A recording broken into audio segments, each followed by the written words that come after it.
जय हिंद दोस्तों, मास्टर जी info channel पर आपका स्वागत है। दोस्तों आज हम लोग क्राउन प्रैक्टिस सेट 14 देखेंगे। दोस्तों इससे पहले क्राउन प्रैक्टिस सेट का हम लोगों ने 1 से लेकर 12, 13 और 14 प्रैक्टिस सेट हम लोगों ने देख चुका है। सॉरी दोस्तों, 13 तक प्रैक्टिस सेट देख चुका है। आज हम लोग प्रैक्टिस सेट 14 देखेंगे। आइए स्टार्ट करते हैं आज का सेट नंबर 14। सबसे पहले आपको बताना है कि पहला मुस्लिम शासक कौन था जिसका साम्राज्य भारत के सुदूर दक्षिण सहित लगभग संपूर्ण भारत में फैला था। पहला मुस्लिम शासक पूछा है तो ऑप्शन नंबर आपका ना ए राइट आंसर हो जाएगा। अलाउद्दीन खिलजी जो है यह ऐसा शासक था कि जिसका मतलब ऐसा मुस्लिम शासक था जिसने अपने साम्राज्य को लगभग कहिए दक्षिण भारत में काफ़ी हद तक मतलब फैला दिया था। ठीक है, और साथ ही साथ संपूर्ण भारत पे भी आप कह सकते हैं इसका कब्जा हो गया था। दक्षिण भारत पर तो था ही इसका। नंबर सेकेंड, बांदीपुर राष्ट्रीय उद्यान कहाँ पर स्थित है? ऑप्शन नंबर ए राइट आंसर हो जाएगा कर्नाटक। देखिए बांदीपुर राष्ट्रीय उद्यान कर्नाटक के अगर पूछेगा जगह तो देखिए चामरा, ध्यान रखिएगा चामरा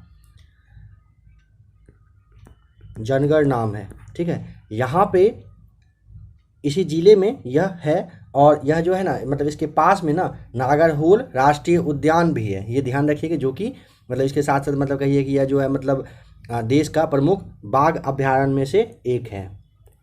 नंबर 3, लोकप्रिय बाघ गुफा चित्रकारी किस राज्य में पाई जाती है? तो ऑप्शन नंबर ए राइट आंसर हो जाएगा मध्य प्रदेश में। देखिए बाघ की गुफाएं पत्थरों को काट कर बनाई गई है, जो कि 9 गुफा स्मारकों का एक समूह है। ध्यान रखिएगा, यह मध्य प्रदेश में अगर पूछे जिला का नाम बता दीजिए तो धार जिला आपको ध्यान रखना है। ठीक है, धार जिला का एक मतलब बाघ शहर में ये विंध्य का जो ये दक्षिण वाला ढलान है उसी के बीच में यह स्थित है।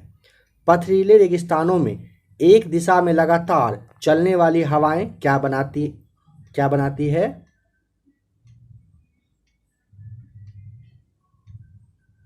इसे आप यारडांग कहते हैं। यारदांग कहिए या फिर यार डांग कहेंगे। ठीक है, ये क्या बनाती है? यारडांग बनाती है, ध्यान रखिएगा। नंबर 5 है, बताना है कि WIMAX यानी कि विमैक्स का जो क्या अभिप्राय है, मतलब आपको इसका फुल फॉर्म बताना है। देखिए इसका मतलब होता है आपका worldwide interoperability for microwave access, यानी कि ऑप्शन नंबर जो आपका सी है worldwide interoperability for microwave access होता है ऑप्शन नंबर सी। विमैक्स का फुल फॉर्म है आपका।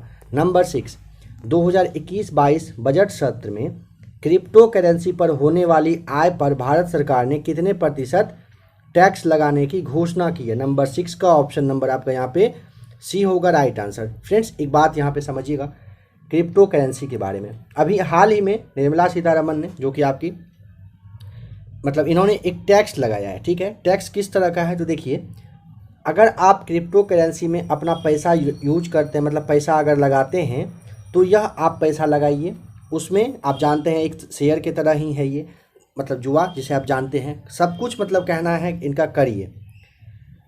बट अगर आपका पैसा डूब जाता है तो गवर्नमेंट इसके लिए कोई भी मतलब उनके पास कोई भी स्कीम नहीं है। बट अगर आपको बेनिफिट होता है तो आपसे ये 30% ले लेंगे।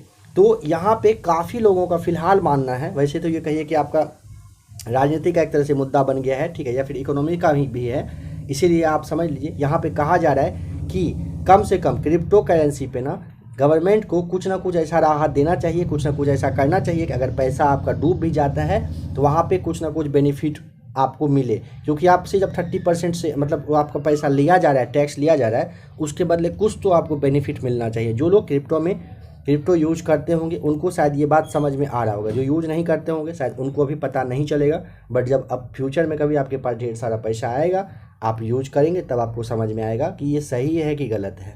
नंबर 7 देखिए, भारतीय विकास परिषद की स्थापना कब हुई थी?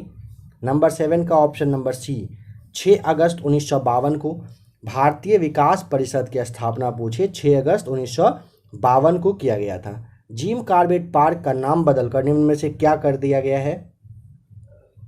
Option number D right answer, Ramganga national park कर दिया गया है। किसका नाम? जिम कॉर्बेट पार्क का नाम बदलकर रामगंगा नेशनल पार्क कर दिया गया है। ठीक है, नंबर 9 देखिए, शब्द गैम्बिट निम्नलिखित में से किस खेल से संबंधित है? तो ऑप्शन नंबर 9 का हो जाएगा राइट आंसर, यहाँ पे आपका हो जाएगा बी। देखिए गैम्बिट ना मतलब कहिए कि इटली में सबसे पहले ये स्टार्ट हुआ था, जिसका अर्थ क्या होता है? इसका अर्थ होता है गैम्बिट का ना गिराना। ठीक है, ध्यान रखें क्या अर्थ होता है? गिराना। यह ना एक खुली शतरंज है जिसमें एक खिलाड़ी मतलब दूसरे को कहिए कि जो आपका मतलब शतरंज का जो प्यादा वगैरह होता है उसको हराना होता है, गिराना होता है। अजंता और एलोरा की गुफाएं भारत के किस राज्य में स्थित है? Option number C. देखिए अजंता और एलोरा की जो गुफाएं हैं महाराष्ट्र का जो आपका औरंगाबाद है यहीं पे है। कहाँ पे है? तो औरंगाबाद, आपको नाम ध्यान रखना है। ठीक है, औरंगाबाद जिले में है। अजंता की गुफाएं में टोटल अगर पूछेगा, ध्यान रखिएगा, 29 चट्टान को मतलब काट कर बनाया गया बौद्ध स्मारक है, जहां जो कि दूसरी शताब्दी ईसा पूर्व से लेकर लगभग 480 कहिए या फिर 650 ईस्वी के आसपास तक का यह आपका है। जलवायु परिवर्तन के लिए कानून लाने वाला देश निम्न में से कौन बन गया? मतलब पहला देश बताना है कौन बना है। नंबर 11 का ऑप्शन नंबर सी, न्यूजीलैंड आपको ध्यान रखना है। न्यूजीलैंड वित्तीय क्षेत्र के लिए जलवायु परिवर्तन कानून लागू करने वाला वर्ल्ड का नंबर 1 कंट्री बनने का रिकॉर्ड अपने नाम किया है। ठीक है, यहाँ पे आपको बताना है कि नीचे दिए गए कथनों में से कौन से कथन सही है, बताइए। देखिए Wings of Fire APJ Abdul Kalam sahab के द्वारा लिखा गया, आपका सही है। ओपन ये जो है आंद्रे अगासी की आत्मकथा है, यह भी आपका सही है। ठीक है, अब है यहाँ पे a foreign policy for India, है ना, a foreign policy for India option number जो आपका 1 है। यह जो है ना कह रहा है कि LK आडवाणी के द्वारा लिखा गया। जी नहीं, ये गलत है। तो भारत के पूर्व प्रधानमंत्री, नाम आप ध्यान रखिएगा, इंद्र कुमार गुजराल जो थे, ठीक है, यहाँ पे गौ है गुजराल, इनके द्वारा यह लिखा गया था। तो ऑप्शन नंबर दूसरा और तीसरा सही है। आप यहाँ पे नंबर बी टिक करेंगे इसके लिए। बिहार इथेनॉल उत्पादन के लिए कितनी फैक्ट्री लगाने का लक्ष्य रखा है 2022-23 में? ऑप्शन नंबर आपका यहाँ पे ना देखिए, बिहार एथेनॉल उत्पादन के लिए टोटल 151 फैक्ट्रियाँ लगाएगा। कितना? 151। बताइए यहाँ पे क्या आपके ऑप्शन में है? बिल्कुल नहीं है। तो ये सवाल आपका यहाँ पे मतलब आंसर जो है ये आपका यहाँ पे गलत हो जाएगा। ठीक है, नंबर 14 देखिए, निम्नलिखित में से किस नदी का उद्गम नेपाल में है और वह गंगा नदी में आकर मिल जाती है? तो राइट आंसर यहाँ पे क्या हो जाएगा? कोसी नदी नेपाल से निकलती है। ठीक है, ऑप्शन नंबर आपका यहाँ पे ए बिल्कुल राइट आंसर हो जाएगा। देखिए नंबर जो 15 है, कह रहा है क्या द्वितीय बौद्ध संगीति यहाँ पे होगा, इसका आयोजन कहाँ पर हुआ था? तो नंबर 15 का जवाब आपको बताना है। काफ़ी इजी है, कमेंट करके बताइएगा द्वितीय बौद्ध संगीति का आयोजन कहाँ पर, और अगर ये पता हो किसके शासनकाल में कब, तो पूरा आप बता दीजिएगा। नंबर 16 है, चंपा किस महाजनपद की राजधानी थी? तो देखिए अंगुत्तर निकाय में ना टोटल 16 महाजनपद के बारे में दिया हुआ था। ठीक है, आपको अच्छे से उसके बारे में दिया हुआ था। तो यहाँ पे आपसे पूछा है कि बताइए कि चंपा किसकी थी? याद करने की कोशिश करिए। अंग महाजनपद की राजधानी चंपा थी। ठीक है, काशी का जो था वाराणसी था, कौशल का श्रावस्ती था, अंग की राजधानी चंपा, वज्जी का ये वैशाली था। ठीक है, मगध का राजगिरी का ये पाटलिपुत्र था। ठीक है, अभिलेख जिससे यह प्रमाणित होता है कि चंद्रगुप्त का प्रभाव पश्चिम भारत पर था, वो अभिलेख कौन सा था बताइए? तो ऑप्शन नंबर सी, रुद्रदामन का जूनागढ़ अभिलेख। लूसेंट में आपको ये सब बताया गया था। ठीक है, नंबर 17 का ऑप्शन नंबर आपका यहाँ पे सी राइट आंसर है। ठीक है, देखिए बताना है किस शासक वंश ने मंदिरों एवं ब्राह्मणों को सबसे अधिक ग्राम अनुदान में दिए थे? क्या होगा राइट आंसर बताइए? ऑप्शन नंबर ए, गुप्त वंश ने दिए थे, ये ध्यान रखिएगा। ठीक है, गुप्त राजवंश और जनसाधारण दोनों में कहिए कि मतलब दान वगैरह धर्म वगैरह के करने के प्रति काफ़ी ये लोग एक्टिव रहे थे। ठीक है, विजयनगर के उस पहले शासक की पहचान करें जिसने बहमनियों से गोवा को छीन लिया था?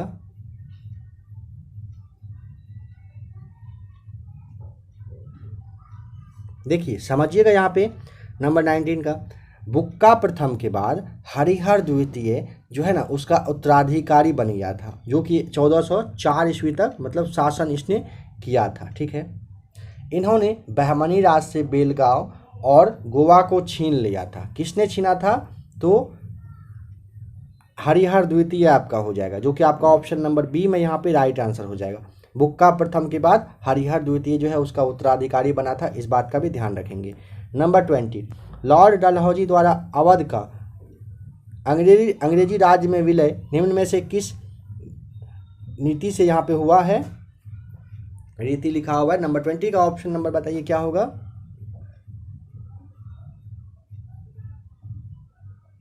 ऑप्शन नंबर आपका डी हो जाएगा यहाँ पे, कुप्रशासन के कारण यहाँ पे हुआ था। ठीक है, देखिए भारतीय इतिहास में आपको पता है डलहौजी अपनी हड़प नीति कहिए या फिर व्यपगत नीति की वजह से काफ़ी फेमस रहा था। ठीक है, इसने ही 1834 में, देखिए 1834 में ना कोर्ट ऑफ डायरेक्टर ने इस सिद्धांत का मतलब सिद्धांत को दिया था और यह मतलब घोषणा किया कि अधीनस्थ राज्यों को गोद लेने का अधिकार नहीं है। ठीक है, इस पर ही ना ये जो डलहौजी था उसने अपने 8 वर्ष के शासनकाल में 8 राज्यों का विलय ताकत के बल पर कर दिया था।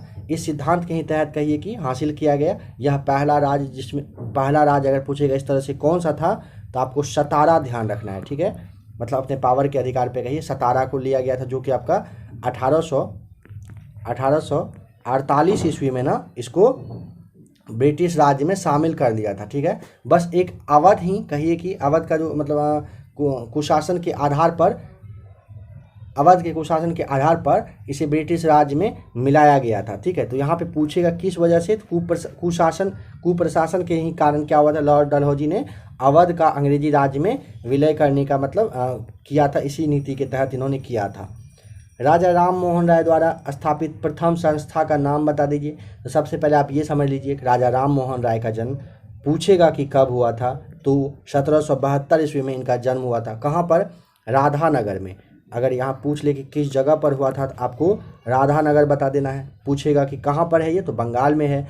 यह एक जो है ना ब्राह्मण परिवार में मतलब इनका जन्म हुआ था और 1803 ईस्वी से लेकर 1814 ईस्वी तक इन्होंने ईस्ट इंडिया के अधीन काम भी किए थे। ठीक है, ऑप्शन नंबर बी यहाँ पे आपका फिलहाल राइट आंसर हो जाएगा। इन्होंने आत्मीय सभा का, देखिए हिंदू धर्म के एकस्वरवादी मत का प्रचार करने के लिए उन्होंने ना 1814 और 15 के बीच में आत्मीय सभा की स्थापना सबसे पहले इन्होंने किया था। ठीक है, नंबर 22 देखते हैं।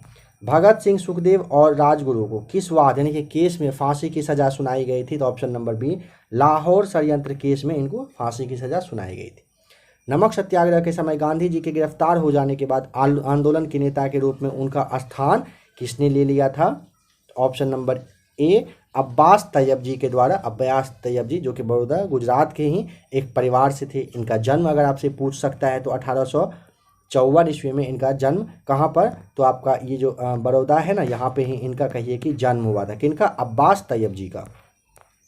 अरविंद घोष ने लिखा था, बताइए अरविंद घोष के द्वारा क्या लिखा गया है? नंबर 24 का ऑप्शन नंबर आपका डी, द लाइफ डिवाइन पुस्तक जो है ये अरविंद घोष के द्वारा लिखा गया है। ठीक है, इसके अलावा इन्होंने अगर पूछे और कौन सा तो ध्यान रखिएगा, essays on the Gita, the ideal of human unity, यह दोनों पुस्तक ये जो ग्रंथ है इनके द्वारा ही लिखा गया है। भारत के पश्चिमी तट मैदान के उत्तरी भाग को जिस अन्य नाम से जाना जाता है वह है, बताइए वह क्या है? तो ऑप्शन नंबर आपका सी हो जाएगा। आप उसे कोंकण तट के नाम से भी जानते हैं। पश्चिमी तट मैदान का उत्तरी भाग को ना आप कोंकण तट के नाम से जानते हैं। ठीक है, नंबर 26 देखिए, सुंदरवन डेल्टा का निर्माण करने वाली नदियां बताइए कौन सा है?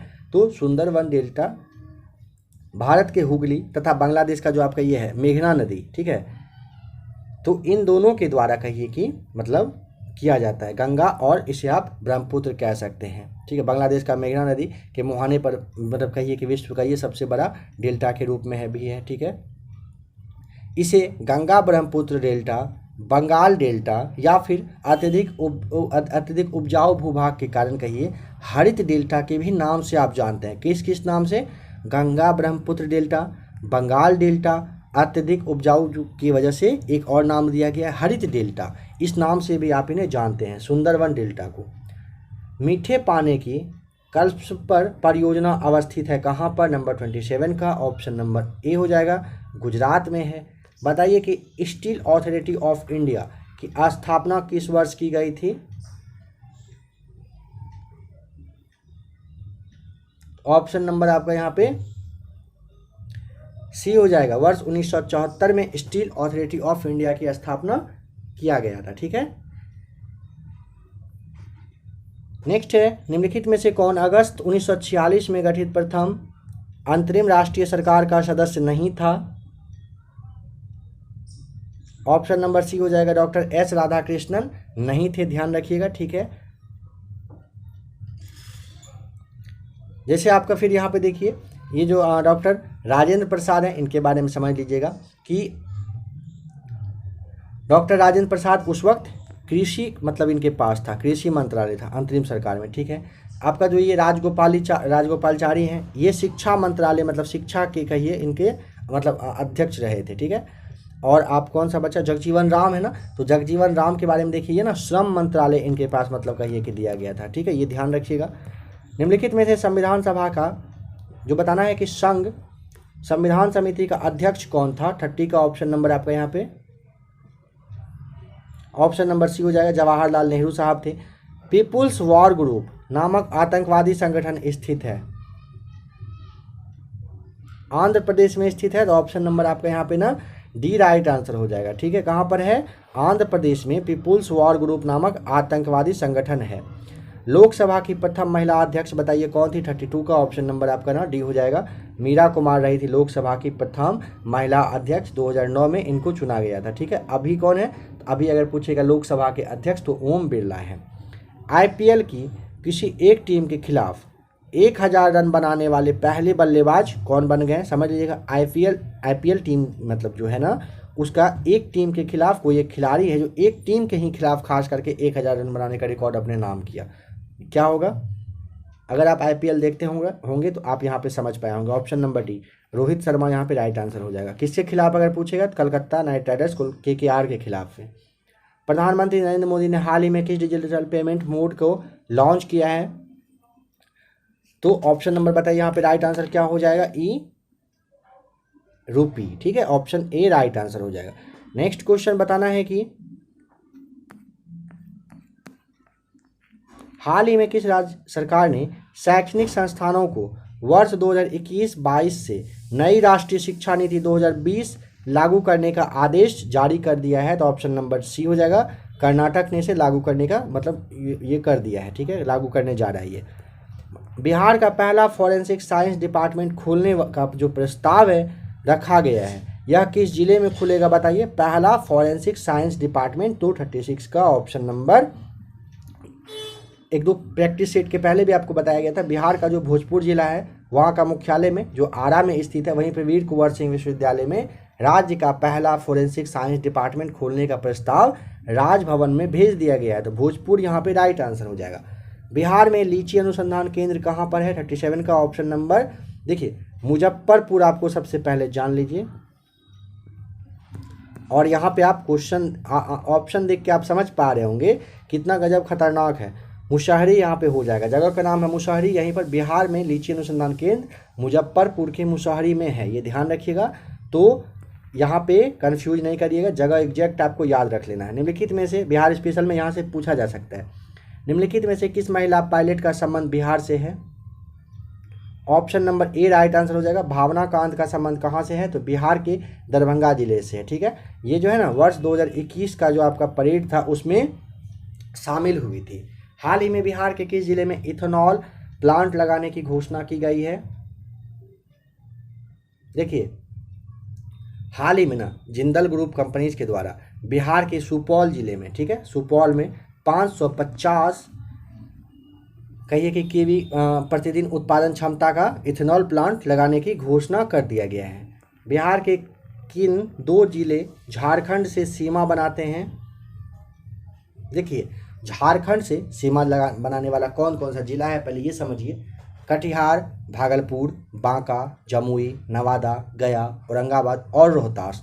यहाँ पे आपका ऑप्शन नंबर ए बांका और जमुई हो जाएगा। ध्यान रखेंगे, कटिहार यहाँ से आपका झारखंड से पूछेगा सीमा लगाने वाला कटिहार, भागलपुर, बांका, जमुई, नवादा, गया, औरंगाबाद और रोहतास है। वन्य जीव संरक्षण के क्षेत्र में अदम्य साहस दिखाने वाले को कौन सा पुरस्कार दिया जाता है? मतलब तो ऑप्शन नंबर बताइए कि देखिए, अमृता देवी बिश्नोई पुरस्कार आपको ध्यान रखना है ऑप्शन नंबर सी, वन्य जीव संरक्षण के क्षेत्र में अच्छा मतलब साहस दिखाने के लिए दिया जाता है। इसमें 1 लाख रुपया राशि भी दिया जाता है, 1 लाख की राशि प्रदान किया जाता है। ठीक है, बताइए कि टोक्यो पैरालंपिक में पदक जीतने वाले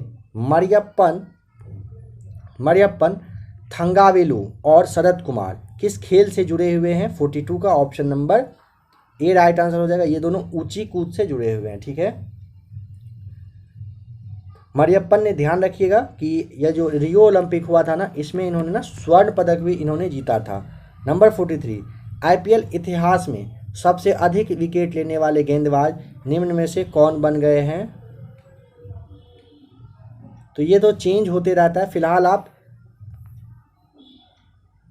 ब्रावो थे जब देखिए अभी फिलहाल इसका करेंट डेटा फ्रेंड्स ध्यान नहीं है, तो इसका आपको जवाब फिलहाल नहीं बताया जा रहा है। अगर अभी जो आईपीएल, क्योंकि आईपीएल जस्ट अभी जो हुआ है आपका ना, इसके बारे में उतना कुछ खास ध्यान है नहीं, क्योंकि आईपीएल में इंटरेस्ट था, बट फिलहाल आईपीएल वगैरह को काफ़ी दिनों से देखना मतलब बंद कर चुके थे। फाइनल मैच बस देखा गया था, और फाइनल के बाद जो है ये आपको पता है कि चेंज हो जाता है, और आप इसीलिए अभी आपको एग्जैक्ट डेटा बताना पॉसिबल नहीं है। अगर आप लोगों में से किसी को पता है तो 43 का आप राइट आंसर लिखिएगा। हो सकता है इन चारों में से कोई सही हो या फिर कोई एक्स्ट्रा भी हो सकता है।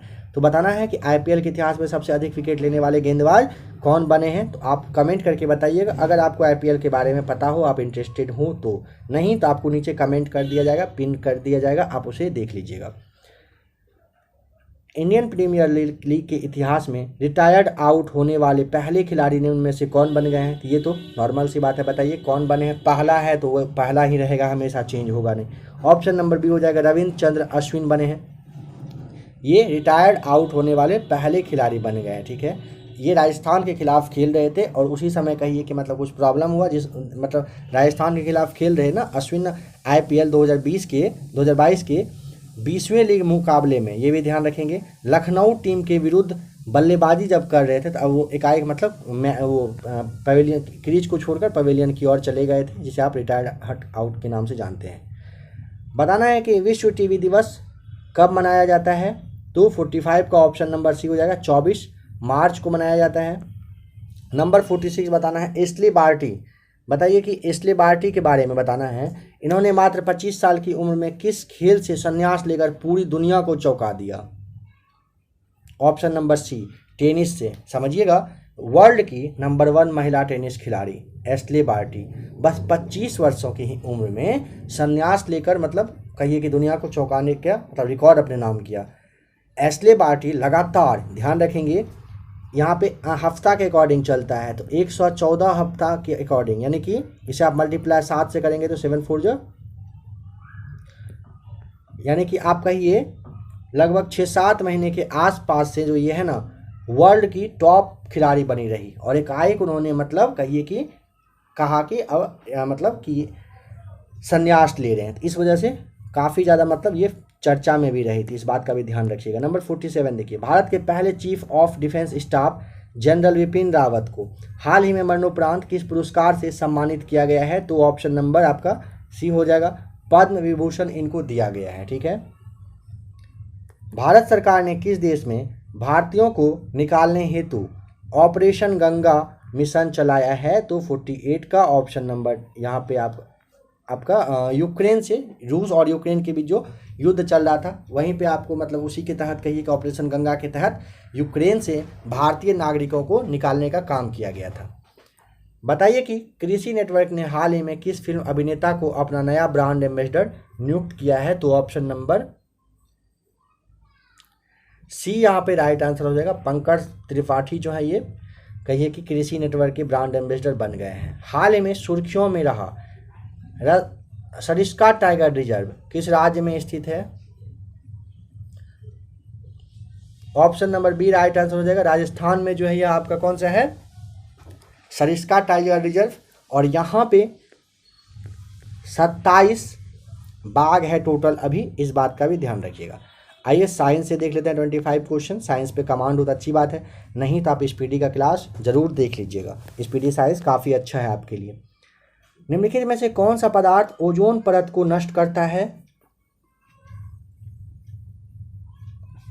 ऑप्शन नंबर आपका यहाँ पे ना क्लोरीन हो जाएगा। ठीक है, देखिए समताप मंडल में ना क्लोरीन परमाणु ओजोन के संपर्क में आते ही ओजोन अणु को ये नष्ट कर देता है। ऑप्शन सी राइट आंसर है। विद्युत चुंबकत्व विज्ञान की देखिए विद्युत चुंबकत्व विज्ञान की खोज और उसका नामकरण किसने किया था? 52 का ऑप्शन नंबर आपका डी हो जाएगा। आंद्रे मेरी एम्पियर के द्वारा किया गया था। देखिए यह एक फ्रांसीसी भौतिकी वैज्ञानिक और कहिए कि गणितज्ञ थे। नेक्स्ट नंबर 53 है। स्फिग्नोमीटर दिए गए विकल्पों में से किसमें रक्त दाब को मापता है? तो 53 का ऑप्शन नंबर बी हो जाएगा, ये धमनियों को। ठीक है, बताना है कि एक्स किरणों के उत्सर्जन का प्रतिकूल प्रभाव क्या है? ऑप्शन नंबर डी प्रकाश वैद्युत प्रभाव हो जाएगा राइट आंसर। निम्नलिखित में से किसकी कमी के कारण एनीमिया होती है? ऑप्शन नंबर आपका कहिए कि बी राइट आंसर हो जाएगा, लोहा की वजह से होता है। ठीक है, ध्यान रखेंगे। देखिए एनीमिया कहिए कि वह मतलब अवस्था होता है ना जब हीमोग्लोबिन या फिर स्वस्थ जो आपका लाल रक्त कण है इसकी कमी के कारण शरीर में रक्त की मतलब कमी आ जाती है। एनीमिया टोटल पूछेगा कितने तरह का, तो ये 3 तरह का होता है। ठीक है, जिसमें कि रक्त की कमी, लाल रक्त कण का जो निर्माण होता है उसमें कमी आना, फिर बढ़ते हुए लाल रक्त कण में ना विकार वगैरह जो होता है वो उत्पन्न मतलब स्टार्ट होने की वजह से ऐसा होता है। ठीक है, यह जो है ना आयरन की कमी, विटामिन B12 की कमी और आपका जैसे थैलेसीमिया और मजास्थी होता है ना, इन सब की मतलब संख्याओं में कमी के कारण ये हो जाता है। ठीक है, नंबर 56 प्रतिध्वनि सुनने के लिए न्यूनतम दूरी मीटर में कितनी होनी चाहिए? 56 का देखिए फ्रेंड्स, यहाँ जो 56 है अगर आपको पता हो जवाब बताइएगा। और फ्रेंड्स एक बात समझिएगा, जैसा कि आज आप सीट नंबर 14 देख रहे हैं ना, तो आपको नेक्स्ट क्लास में नंबर 56 का और एक सवाल जो पीछे का छोड़ा गया था आपको स्टार्टिंग में ही बता दिया जाएगा। और कभी कभी ऐसा होता है बताने के टाइम कोई चाहता तो नहीं है कि किसी भी कंडीशन में कुछ भी गलत बताया जाए, बट आप जानते हैं एक साथ मतलब करेंट में फ्लो में पढ़ाना होता है। कभी कभी ऐसा होता है कि गलती से राइट आंसर सामने कुछ और होते हुए भी कुछ और निकल जाता है। तो नेक्स्ट क्लास में जो भी कंटिन्यू देखने वाले व्यूवर हैं वो समझ लीजिए, आपको नेक्स्ट क्लास में उस क्वेश्चन के बारे में स्पेशली आपको रिपीट करके 2-3 बार 4 बार बताकर समझा दिया जाएगा अच्छे से। तो कभी अगर कहीं पे मिस हो आप ध्यान रखेंगे, नेक्स्ट क्लास में आपको उसके लिए अच्छे से सॉल्यूशन करवा दिया जाएगा। तो यहाँ पे आपको 56 में बताना है प्रतिध्वनि सुनने के लिए न्यूनतम दूरी मीटर में कितनी होनी चाहिए, यह जवाब आप बताइएगा। पता हो तो ठीक है, नेक्स्ट क्लास में नहीं तो आपको 56 का सबसे पहले आंसर बता दिया जाएगा। ठीक है, आइए देखते हैं नंबर 57। एक श्याम पट्ट रंग में काला क्यों दिखाई देता है? तो 57 का ऑप्शन नंबर डी हो जाएगा, क्योंकि वह ना सारा रंग को अवशोषित कर लेता है, इसी वजह से क्या होता है काला दिखाई पड़ता है। बताइए कि बिजली से धातु चढ़ाने की क्रिया या फिर आप जिसे गैल्वेनीकरण के नाम से जानते हैं, इसमें किस धातु का यूज किया जाता है? तो 58 का ऑप्शन नंबर ए हो जाएगा राइट आंसर। किसका यूज किया जाता है? जस्ते का यूज होता है, ध्यान रखेंगे। देखिए गैल्वेनाइजेशन लोहे या इस्पात को जंग से बचाने हेतु ना जस्ता का जो सुरक्षा मतलब जस्ता जो है ना काफ़ी सुरक्षा प्रदान करता है, इसीलिए इसका मतलब का ये यूज किया जाता है। निम्नलिखित में से कौन सी एल्यूमिनियम का अयस्क है? ऑप्शन नंबर आपका यहाँ पे भी हो जाएगा, क्रायोलाइट जो है आपका एल्युमिनियम का अयस्क है। क्रायोलाइट सोडियम और एल्युमिनियम का जो 2 गुना फ्लोराइड होता है, इससे ना रासायनिक संरचना के संदर्भ में सोडियम हेक्साफ्लोरो एल्यूमिनेट के रूप में कहिए कि मतलब दिखाया जाता है, निर्दिष्ट किया जाता है। ठीक है, नंबर 60 बताना है कि निम्नलिखित में से किस गैस का रिसाव भोपाल गैस त्रासदी के समय में हुआ था? ऑप्शन नंबर ए मिथाइल आइसोसाइनाइड का यूज हुआ था, मतलब ये इसी की वजह से गैस मतलब निकला था, जो कि आपका ना भोपाल गैस त्रासदी जो है 2 और 3 दिसंबर के रात में 1984 में मध्य प्रदेश के भोपाल में हुआ था। कहिए कि विश्व का सबसे बुरा मतलब औद्योगिक आपदा के रूप में से भी आप जानते हैं। नंबर 61 आपको बताना है कि राइट आंसर कौन सा हो जाएगा। देखिए थॉमसन के द्वारा क्या इलेक्ट्रॉन की, ठीक है, अलेक्जेंडर फ्लेमिंग के द्वारा पेनिसिलिन की, नरिंदर कापानी के द्वारा आपका हो जाएगा ये ऑप्टिकल फाइबर का, और आपका मैडम क्यूरी ने ये रेडियम हो जाएगा। इनका मतलब है ये कि इन सबका खोज करने का श्रेय इनको जाता है। ठीक है, बताइए नंबर 62 में निम्नलिखित में से कौन सी युग्म यहाँ पे सही नहीं है।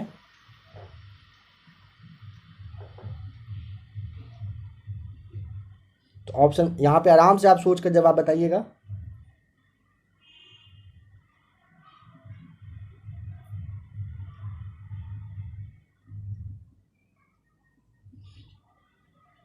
देखिए यहाँ पे आपका मेशान की खोज हिडेकी युकावा के द्वारा, पोजिट्रॉन की खोज एंडरसन के द्वारा किया गया था।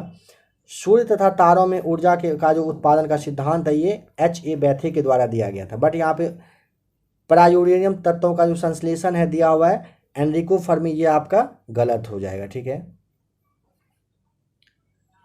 नेक्स्ट क्वेश्चन देखिए नंबर 63। शीघ्रोत्पादी रिएक्टर है बिजली पैदा करने वाला एक नाभिकीय रिएक्टर जो बिजली उत्पादन करता है। कैसे, काफ़ी इंपॉर्टेंट है, बताइए यहाँ पे राइट आंसर आपका क्या हो जाएगा। तो ऑप्शन नंबर ए, विगलन प्रक्रिया के द्वारा यह करता है। ठीक है, नंबर 64 बताना है कि निम्नलिखित में से कौन सा कथन यहाँ पे सत्य है।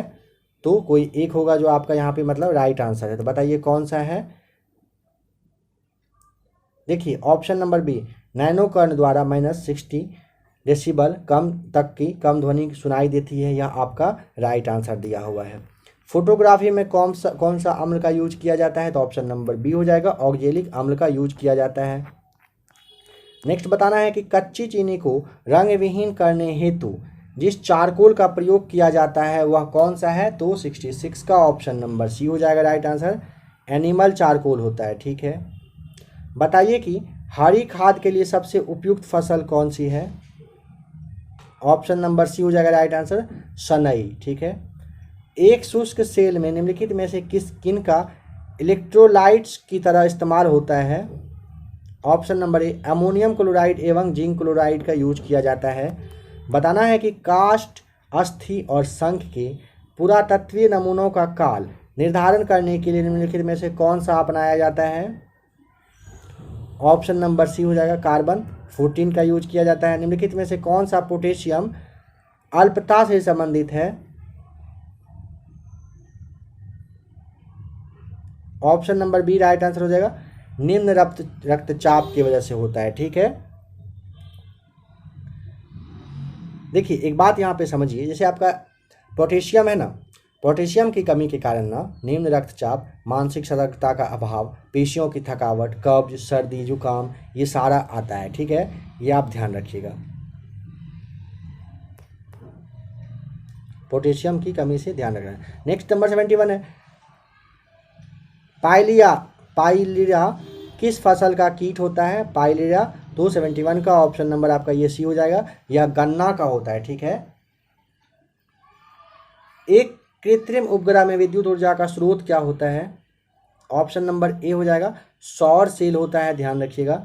यहाँ पे कौन सा कथन सही नहीं है बताना है, नंबर 73 का ऑप्शन नंबर आपका देखिए, किसी परमाणु के नाभिक का टूटना संलयन कहलाता है, जी नहीं, यह नहीं होगा। किसी परमाणु के नाभिक का टूटना ना संलयन नहीं कहलाता है, याद करिए क्या कहलाता है, तो आप उसे विखंडन के नाम से जानते हैं। ठीक है, नंबर 74 है, हमारे शरीर में अम्लता का तथा क्षारकता के बीच जो तत्व संतुलन बनाए रखता है वह कौन सा है, ऑप्शन नंबर ए राइट आंसर हो जाएगा, कौन सा है, तो फास्फोरस है। नंबर 75 है, निम्न में से सबसे मीठी चीनी बताइए कौन सा होता है, ऑप्शन नंबर ए हो जाएगा यहाँ पे, फ्रुक्टोज। आप ध्यान रखिएगा, सबसे मीठी चीनी पूछेगा, फ्रुक्टोज है। फ्रुक्टोज एक कार्बनिक यौगिक है, इसका अणुसूत्र भी ग्लूकोज की ही तरह रहता है, यह भी ध्यान रखिएगा। ठीक।